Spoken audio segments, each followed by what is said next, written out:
So आज मी जो first subject revise करणार आहे तो आहे एन्शंट हिस्ट्री, जो की मी ऑलरेडी 2-3 टाइम्स रिवाइज करून झालेला आहे, पण मला तुम्हाला शो करायचं आहे की मी काय काय रेफर केलं. सो मी एन्शंट हिस्ट्रीसाठी फक्त 6th स्टँडर्डचं स्टेट बोर्डचं बुक रेफर केलेलं आहे आणि काही यूट्यूबवरून व्हिडिओज रेफर केलेत आणि मी ओल्ड एन्शंटचं तमिळनाडू बोर्डचं बुक रेफर केलेलंच होतं, बट मी ते आता रिवाइज नाही केलं कारण ते मला तेवढं युजफुल वाटलं नाही MPSCसाठी जेवढं 6th स्टँडर्डचं बुक गरजेचं वाटलं.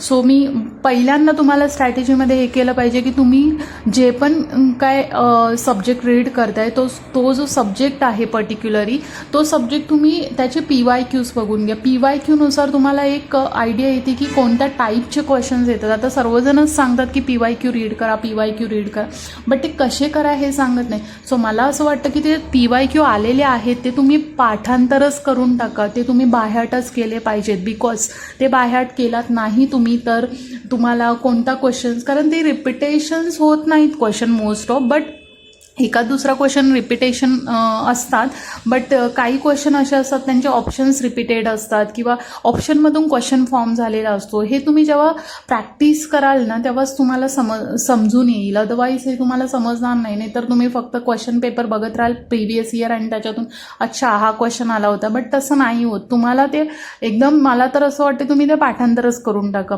मग तुमच्याकडे एक जे मिनिमम नॉलेज आहे त्याच्यानुसार तुमच्या ट्रिक्स अँड टेक्निक्स अप्लाय होतात, बट तुमच्याकडे नॉलेजच नसेल तर तुम्ही काहीच ट्रिक्स अँड टेक्निक्स अप्लाय करू शकत नाही.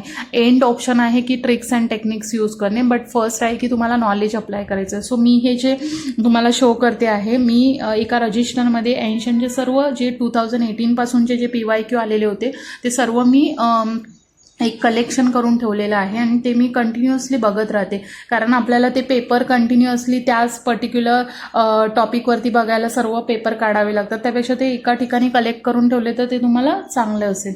सो मी आज एन्शंटचे केलेले आहे. सो फर्स्ट क्वेश्चन होता मालविका अग्निमित्रावरती होता, एन्शंट ड्रामा होता हा एक, आणि त्यांनी विचारलं होतं की कोणत्या फॅमिलीच्या लव्ह रिलेशनवरती हे ड्रामा राईट डाऊन केलेला आहे. सो शुंगा अँड विदर्भा म्हणून होतं, आणि हे एक MPSCचं एक ट्रिक ही लक्षातच ठेवा. जे पण मी जेवढं ऑब्झर्व केलेलं आहे तेवढं मला समजलं की जे पण ब्रॅकेटमध्ये दिलेलं असतं ना तेच त्या क्वेश्चनचा आन्सर असतो. सो हे यज्ञसेन आणि फॅमिली हे पण ब्रॅकेटमध्ये दिलेलं होतं आणि त्याच्यावरती ते दिलं होतं की शुंगा अँड विदर्भा ह्यांचा एक एन्शंट ड्रामा होता. सेकंड क्वेश्चन विचारला होता की मीडियम ऑफ एक्सचेंजेस कोणते कोणते होते. सो मीडियम ऑफ एक्सचेंजेस मला वाटतं की मीडियम ऑफ एक्सचेंज जेव्हा तुम्ही लेट वेदिक, पोस्ट वेदिक पिरियड वाचता किंवा वेदिक पिरियड वाचता, त्याच्यानंतर मौर्यज वाचता, गुप्तज वाचता, तेव्हा त्याच्यामध्ये प्रत्येक ह्याच्यामध्ये त्यांचे कॉईन्स होते, त्यांचे मीडियम ऑफ एक्सचेंजेस होते. सो ते तुम्हाला माहितीच असले पाहिजे. बट ड्युरिंग वेदिक पिरियडमध्ये कोणकोणते होते विचारले. सो निष्का एक होता, कुशनाल एक होता आणि एक होता शतमन. आता शतमन हे नॉर्मली सर्वांना माहिती असतं, कारण आपण जे राईस वगैरे गावाला जे राईस वगैरे मेजरमेंट करतात त्याच्या अजून पण त्याला बोलतात की 7 मन राईस आहे आमच्याकडे किंवा 8 मन राईस आहे. सो ते एक मेजरमेंट युनिटच आहे. त्यानंतर थर्ड क्वेश्चन होता रिसर्च. आता तुम्हाला जेव्हा पण तुम्ही गुप्ता पिरियड वाचाल, मौर्य पिरियड वाचाल, त्यामध्ये तुम्हाला कॉईन्स कोणकोणते मीडियम ऑफ एक्सचेंज होते त्याच्यावरती पर्टिक्युलरली हे करण्याचं भर देण्याची गरज आहे, कारण ते म्हणजे तुम्हाला आता एक ट्रेंड कळलाय की हां MPSC म्हणजे मीडियम ऑफ ट्रेड एक्सचेंज हे कॉईन्स वगैरे हे विचारतेच, हा त्यांचा एक एरिया आहे. सो तुम्ही त्याच्यावरती एम्फसाइज करणं खूप गरजेचं आहे. त्याच्यानंतर थर्ड क्वेश्चन होता research was done with the reference to the middle age and copper age in terms of human settlement in Maharashtra. So महाराष्ट्रामध्ये कुठे कुठे रिसर्च झाले होते मिडल एजमध्ये अँड कॉपर एजमध्ये, ह्युमन सेटलमेंटमध्ये. सो तुम्हाला आता हे ऑप्शन नॉर्मली हे वास्ट आहे, तुम्हाला माहिती नसणार पर्टिक्युलरली कुठल्या रिजनमध्ये हे झालेले आहेत किंवा काय. अशा वेळी all of the above option हे MPSCचं एक फेवरेट ऑप्शन आहे की all of the above tick करून यायचं, कारण तुम्हाला एक्झॅक्टली माहीत असणं 90% मुलांना एक्झॅक्टली हे माहीत नसणारच, कारण खूप असे एरियाज असतील. सो अशा ऑप्शन्सला आपण all of the above options tick करायचं आणि ह्या क्वेश्चनचा आन्सर पण ऑल ऑफ द अबव होतं. पटना होतं जळगावमध्ये, इमामगाव होतं पुणेमध्ये आणि हातकंबा आहे रत्नागिरीमध्ये. आता तुम्ही याच्यातून बोलू शकता की क्वेश्चन अजून कसा येऊ शकतो. नेक्स्ट इयरला कदाचित विचारू शकतात की हे पटना मग हे कुठे आहे, इमामगाव हे कुठे आहे, हातकंबा हे कुठे आहे, ह्याच्या मॅच द फॉलोइंग्स येऊ शकतात. सो असं क्वेश्चनला टॅकल करण्याचा प्रयत्न करा. फोर्थ क्वेश्चन होता त्यांचा की पूर्ण जेव्हा मेझोलिथिक पिरियड चालू होतं तर मेझोलिथिक साईट कोणती होती मोठी, सर्वात मोठी, तर ती भागोर होती आणि ती होती राजस्थानमध्ये. सो आता नेक्स्ट इयर क्वेश्चन येताना असं येऊ शकतं की भागोर कुठे आहे, largest site in mesolithic large mesolithic site in Rajasthan विचारू शकतात. पण तुम्हाला आता विचारतील की भागोर हे कुठे लोकेटेड आहे. त्याच्यानंतर फिफ्थ क्वेश्चन होता तहकीक ए हिंद हे बुक कोणी रोट केलं होतं, तर सो हे बुक अल बिरुनीने रोट केलं होतं. आता ह्याबद्दल तुम्ही पर्टिक्युलरली मिडेवल पिरियडमध्ये जेव्हा बुक रेफर करा, सो मिडेवलसाठी एक बेस्ट बुक आहे 7th हिस्ट्री अँड सिविक्सचं 7th स्टँडर्डचं बुक. एक बेसिक बुक्स तुम्हाला सर्व दिलेले आहेत आणि त्याच्यातूनच क्वेश्चन्स सर्व ड्रॉन होत आहेत. थर्ड वन आहे आता हा तर एकदम फेवरेट टॉपिक आहे MPSCचा, महाजनपदाचा आणि किंग कोणते कोणते होते. सो काशीचा किंग कोण होता, अश्वसेना होता. कोसलचा कोण होता, प्रसेनजीत होता. मगधचा कोण होता, बिंबिसारा होता. आणि वत्सचा होता उदयन. आता हे सरळ बुकच्या जे पार्टी क्वेश्चन्स बँक दिलेले असतात त्याच्यामध्ये हे बुकमध्ये पण एक टेबल बनवून त्यामध्ये दिलेलं आहे की तुम्ही मॅच करा वगैरे. सो हे क्वेश्चन जसेच्या तसे ड्रॉन केलेले आहेत. सो आता नेक्स्ट टाइम येऊ शकतं की रिजन कोणते होते, काशी हे कुठे लोकेटेड होतं, कोसल कुठे होतं, मगधा कुठे होतं, वत्स कुठे होतं. आणि किंग्ज अँड किंगडम हा तर एकदम फेवरेट टॉपिक आहे MPSCचा. त्याच्यानंतर हे तुमचं बाह्याटच पाहिजे, ह्याला ऑप्शन नाही आहे. आता मी ह्याच्यामध्ये काही ट्रिक पण फॉलो केल्या होत्या. सो काशीमध्ये एस आहे, सो मी काशीचा जो SHI आहे त्याच्यामध्ये मी SH इकडे अश्वसेनाला हे करून ठेवलं होतं, एक हायलाईट करून ठेवलं होतं. सो मला कळेल की हां काशी आला म्हणजे अश्वसेना असणार. कोसल आला म्हणजे इथे कोसल हे जीतमध्ये येणार, कोसल हे जीत आहे असं मी लक्षात ठेवलेलं. मगधा आलं की बिंबिसारा इथं सर्वांना माहिती आहे. वत्स्य आलं की उदयन, जे उरलेलं ऑप्शन असतं ते उदयन. आता फोर्थ क्वेश्चन आहे ब्रिटिश अपॉइंटेड मीर जफर. आता मिडेवलचा क्वेश्चन आहे. British appointed Mir Zafar as the Nawab of Bengal after the battle of Plassey 1757. So कोणाला नवाब ऑफ बेंगॉल केलं होतं हा क्वेश्चन होता.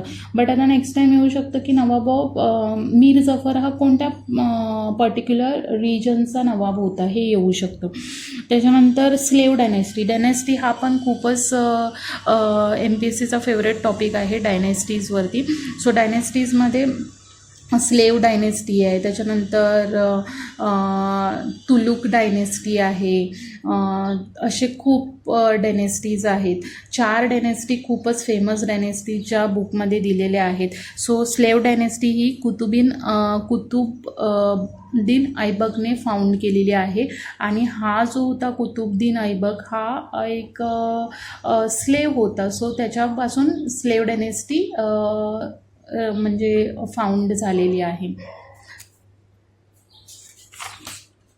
त्याच्यानंतर आता हे सर्व बेगम्स दिलेले आहेत आणि त्यांचं इम्पॉर्टन्स दिलेले आहे. सो जहानारा बेगम जी होती ही हायली एज्युकेटेड वुमेन होती, वेल रीड इन पर्शियन लँग्वेजमध्ये. पर्शियन लँग्वेज ही खूपच चांगली रीड करायची. त्याच्यानंतर गुलबदन बेगम ही काय करायची, हुमायून नामा हिने रोट केला होता, गुलबदन बेगम.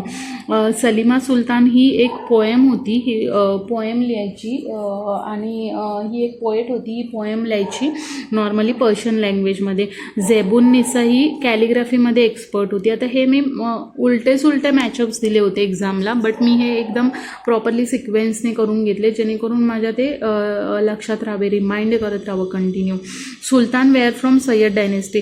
आता बघा तुम्हाला हा क्वेश्चन्स लास्ट टाइम पण रिपीट झाला होता की डायनेस्टीज सुलतान कोण. आता सय्यद डायनेस्टी विचारली होती लास्ट टाइम, स्लेव डायनेस्टी विचारलेली आहे, आता सय्यद. सो सय्यद डायनेस्टीमध्ये कोण होते, तर हे 4 जण सय्यद डायनेस्टीमध्ये होते. खिजर खान होता, मुबारक शाह होता, मोहम्मद शाह होता आणि अल्लादीन आलम शाह होता.